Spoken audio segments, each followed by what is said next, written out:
जय श्री राम, जय हिंद, जय भारत। दोस्तों, स्वागत है आप सबका एक बार फिर से आपके अपने चैनल स्काई स्पीक्स पर। तो दोस्तों, आज हम बात करने वाले हैं राहु के राशि परिवर्तन के बारे में। 30 अक्टूबर 2023 शाम को 5:43 पर राहु राशि परिवर्तन करके मेष राशि से मीन राशि में जाने वाले हैं और अगले 18 महीनों के लिए यानी 2 मई 2025 तक राहु मीन राशि में ही गोचर करेंगे।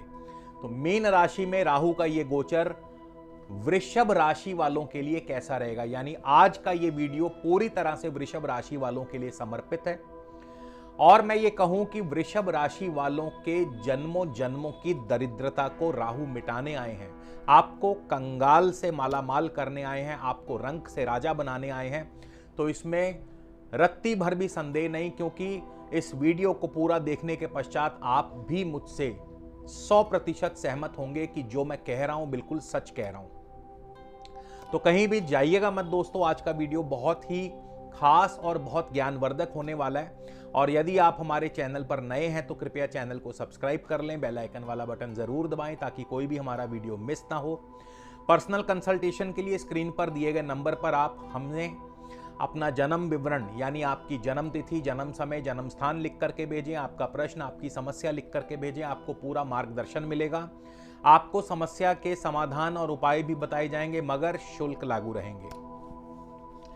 तो जैसा मैंने बताया, राहु जो है अगले 18 महीनों के लिए यानी 30 अक्टूबर 2023 से लेकर 2 मई 2025 तक मीन राशि में गोचर करेंगे। और मीन राशि में राहु वृषभ राशि वालों के लिए आपके एकादश भाव में होंगे, 11वें भाव में होंगे।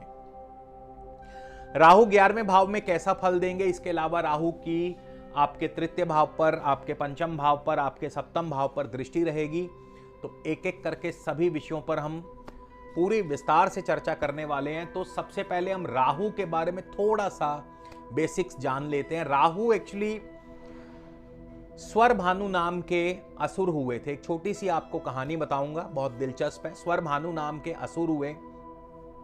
समुद्र मंथन में जब अमृत निकला तब देवताओं और असुरों में संग्राम हो गया कि पहले अमृत हम पिएंगे। लेकिन उस समय भगवान विष्णु ने मोहिनी रूप धारण करके जैसे तैसे करके देवताओं को अमृत पिलाना शुरू कर दिया। लेकिन स्वर भानु को भनक लग गई, वो भगवान विष्णु की चाल को समझ गए और जाकर के देवताओं की पंक्ति में बैठ गए। तो जैसे ही स्वर भानु के कंठ में भगवान विष्णु ने अमृत उड़ेला, सूर्य और चंद्रमा ने इसकी शिकायत कर दी भगवान विष्णु से कि भाई ये तो असुर है। और भगवान विष्णु को जैसे ही पता लगा तो उन्होंने सुदर्शन चक्र लेकर के स्वर भानु का सर जो है धड़ से अलग कर दिया। लेकिन अमृत उसके हलक में जा चुका था तो वो अमर हो गया। तो सर कटने के बाद भी जिंदा रहा। तो सर वाला हिस्सा राहु बना, धड़ वाला हिस्सा केतु बना। और तब से लेकर आज तक राहु और केतु को कथा रूप में इसी तरह बखान किया जाता है। लेकिन असल में राहु और केतु जो हैं सूर्य और चंद्रमा का परिभ्रमण मार्ग जहां एक दूसरे को काटता है, तो नॉर्थ साइड पे जब काटता है, नॉर्थ क्रांति व्रत पर जब काटता है तो उसे राहु कहा गया है, साउथ में जब काटता है तो उसे केतु कहा गया है। तो राहु का जो स्वभाव है, राहु मलिन स्वभाव के हैं, राहु सर्प हैं, सर्प का मुख है, असुरी प्रकृति है राहु की, तमोगुणी है, वायु तत्व के स्वामी है, वात प्रकृति है राहु की। यानी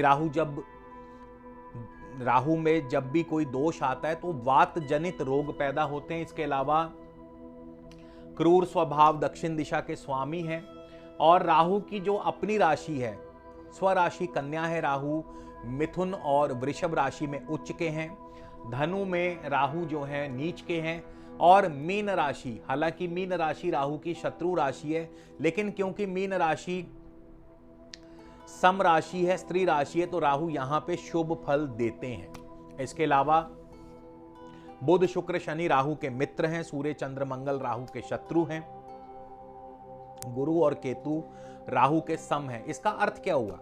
इसका अर्थ यह हुआ कि जब राहु आपके वृषभ राशि से 11वें भाव में गोचर कर रहे हैं, यानी मीन राशि में गोचर कर रहे हैं, तो चेक करें कि आपके 11वें भाव में, वृषभ राशि से 11वें भाव यानी मीन राशि में कौन ग्रह बैठा है। अगर राहु का मित्र ग्रह बैठा है तो राहु और भी ज्यादा अच्छा फल देंगे, शुभ फल देंगे। अगर राहु का शत्रु ग्रह बैठा है तो फिर राहु के फल में कमी आ जाएगी। तो ये जो मित्र शत्रु बताने का जो तात्पर्य है वो ये है कि आपके मीन राशि में वृषभ राशि से 11वें भाव में कौन ग्रह बैठा है, ये चेक करना जरूरी हो जाता है। इसके अलावा राहु गुप्त धन के कारक हैं, जो राहु के अधिकार में आते हैं, जो राहु के कारकत्व हैं, गुप्त धन, लॉटरी, सट्टा, शेयर बाजार, मृत धन मिलना, अचानक कोई घटना का होना, 2 नंबर के कार्य, तंत्र मंत्र, प्रेत बाधा, विष, जुआ, विदेश यात्रा, ये सभी राहु के कारकत्व में आते हैं। यानी राहु जब भी पॉजिटिव होगा तो इन्हीं मार्गों से आपको धन देगा,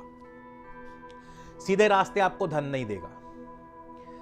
तो राहु का जो ये संक्षिप्त परिचय है। अब राहु 11वें भाव में आपको कैसा फल देंगे। वृषभ राशि से राहु 11वें भाव में आने वाले हैं, तो राहु आपको कैसा फल देंगे, इसके बारे में बहुत से ज्योतिष आचार्यों ने बहुत कुछ बताया है। मैं कुछ चंद ज्योतिष आचार्यों के जो पंक्तियां हैं मैं आपको पढ़ के बताऊंगा। आपको इसी से अंदाजा हो जाएगा कि मैंने क्यों कहा कि आपके जन्मों जन्मों का दरिद्र मिटाने आए हैं, आपको कंगाल से मालामाल करने आए हैं, आपको रंक से राजा बनाने आए हैं। तो आप स्वयं इस बात को सहमत होंगे। तो चमत्कार चिंतामणि में कहा गया है कि सदा मलेच्छोतर्थम लभेत साभिमान चरेत किंकरेण व्रजेत किम विदेशम परार्थानर्थी हरेद धूर्त बंधु सुतोत्पत्ति सौख्यम तमो लाभ गश्चेत। अर्थात जिस मनुष्य के एकादश स्थान में राहु बैठे हों या राहु गोचरवश आए तो वह सर्वदा दूसरों से धन पाता है, उसे नौकर चाकरों का सुख प्राप्त होता है, उसे अपने स्वदेश में ही धन की कोई कमी नहीं रहती, किसी वस्तु की कोई कमी नहीं रहती। वह उसके जो मित्र होते हैं वो चतुर होते हैं, उसके जो मित्र होते हैं चतुर होते हैं और दूसरों के धन को आसानी से पा लेता है या हथिया लेता है, और ऐसे व्यक्ति को संतान सुख की प्राप्ति होती है। इसी तरह एक ज्योतिष के प्रकांड विद्वान हुए जीवनाथ, उन्होंने भी लिखा है अगौ लाभस्थानम जनुषि भविनाम मलेच्छ कुलत सदा वित्त प्राप्ति चतुर्जन मैत्री च परमा सुतानात्मुत्पत्ति स परविता परहरणे मतिष्ठ अंगो गर्भ प्रभवती गति किंकर गणे। मेरी संस्कृत थोड़ी कमजोर है तो इसके लिए क्षमा प्रार्थी हूं। तो जिस मनुष्य के लाभ स्थान में राहु आए या राहु बैठे हों तो उसे अन्य लोगों से उत्तम धन लाभ मिलता है। चतुर पुरुषों के साथ ऐसे व्यक्ति की मित्रता स्थापित होती है। चतुर पुरुष, लाभ स्थान में राहु जो हैं संतान की उत्पत्ति करते हैं, यानी संतान का योग बनाते हैं। ऐसे व्यक्ति का जो बुद्धि है हमेशा धन कमाने में तत्पर रहती है, ऐसा व्यक्ति अभिमानी होता है और ऐसे व्यक्ति को सेवकों का सुख प्राप्त होता है। इसी तरह एक अन्य विद्वान हुए हैं महेश, उन्होंने लिखा है लाभे गते यदि तमे सकलार्थ लाभम सौख्यामधिक नृप गणादि विविधम च मानम वस्त्रादि कांचन चतुष्पद सौख्यम भावम प्राप्नोति सौख्य विजयम च मनोर्थम च। अर्थात जिस मनुष्य के लाभ स्थान में राहु स्थित हो या राहु गोचर वशाएं, उसे संपूर्ण धन का लाभ होता है, उसे राजाओं से मान और सुख प्राप्त होता है, उसे वस्त्रों की प्राप्ति होती है, उसे कांचन का लाभ मिलता है, चौपाए यानी मोटर कार, पशुओं का सुख मिलता है, लाभ मिलता है और उसकी हमेशा विजय होती है। ऐसे व्यक्ति के सभी मनोरथ पूर्ण होते हैं। इसी तरह ऋषि वैद्यनाथ ने कहा है कि राहो श्रोत्र विनाशको रण तल श्लाघो धनी पंडिता। यदि राहु एकादश भाव में स्थित हो तो मनुष्य को कर्ण रोग होता है और ऐसा मनुष्य युद्ध में प्रशंसा पाता है, धनी और विद्वान होता है।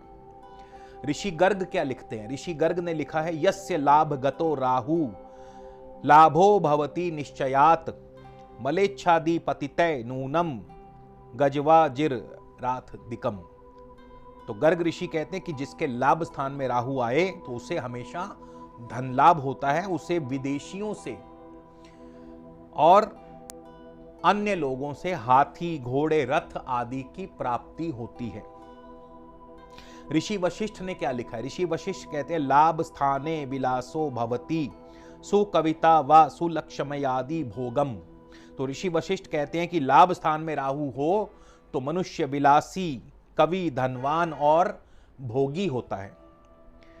और भी बहुत सारे यहाँ पे उदाहरण है, मैं आपको और भी कई सारे उदाहरण दे सकता हूँ। जैसे मानसागरी में लिखा है आय स्थिते सोम रिपो मनुष्यो दांतो भवेत नील वपु सुमूर्ति वाचाल्य युक्त परदेशवासी शास्त्रज्ञ वेता चपलो विलज।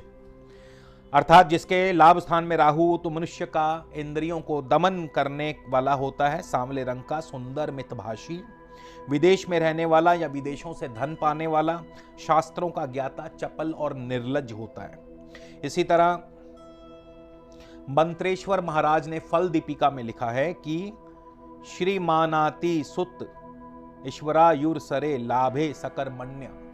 अर्थात यदि लाभ स्थान में राहु हो तो मनुष्य श्रीमान होता है, संततिवान होता है, दीर्घायु होता है और कर्ण रोग से युक्त होता है। तो आपने देखा कि और भी कई सारे विद्वान हैं, सबको यहाँ पे विश्लेषण करना उचित नहीं है, बहुत लंबा वीडियो हो जाएगा। तो तकरीबन सभी जितने भी ऋषि मुनि हुए, जितने भी विद्वान हुए, ज्योतिष के प्रकांड पंडित हुए, उन्होंने लाभ स्थान में राहु की हमें प्रशंसा ही की है।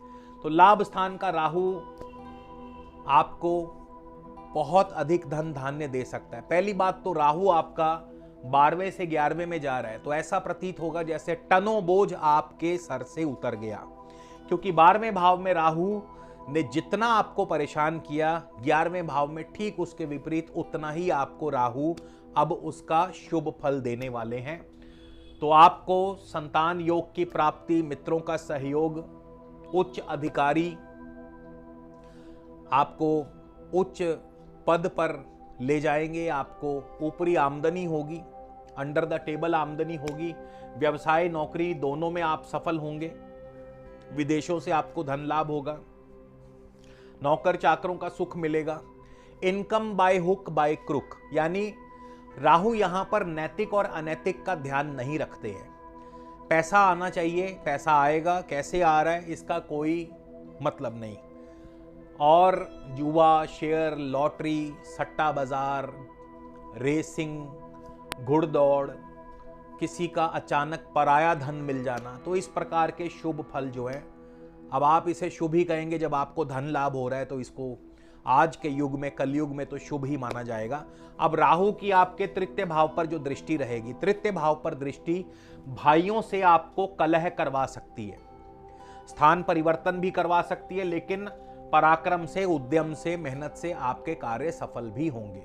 इसके अलावा पंचम भाव पर राहु की दृष्टि संतान सुख दिलवाती है, आप भाग्यशाली बनेंगे, आपको भाग्यशाली करती है, धनी होंगे।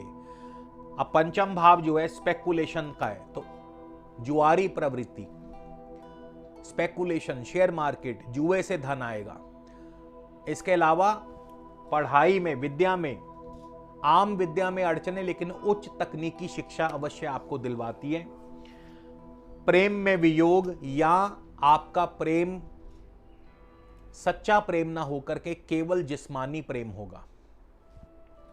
सप्तम भाव पर राहु की दृष्टि पत्नी की सेहत के लिए खराब है, पत्नी की सेहत खराब करती है, शादीशुदा जीवन में काफी उथल पुथल मचा देती है, पारिवारिक जीवन में काफी उथल पुथल मचा देती है,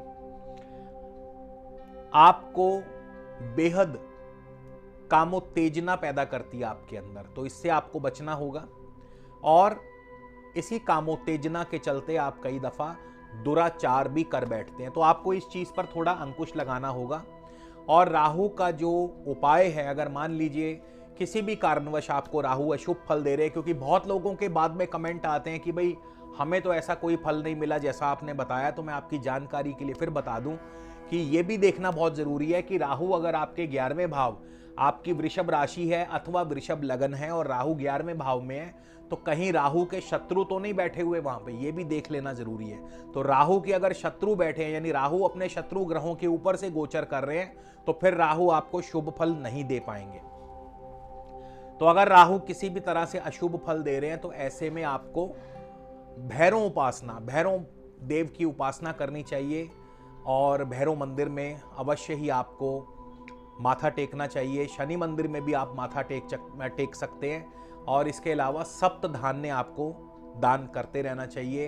राहु मंत्र का जाप करते रहना चाहिए। ओम राम राहवे नमः, राहु का जो बीज मंत्र है इसका रोजाना 108 बार आपको जाप करना चाहिए। तो इसी के साथ दोस्तों आपसे विदा लेता हूं, अगले वीडियो में आपसे फिर मुलाकात होगी। जय श्री राम, जय हिंद, जय भारत।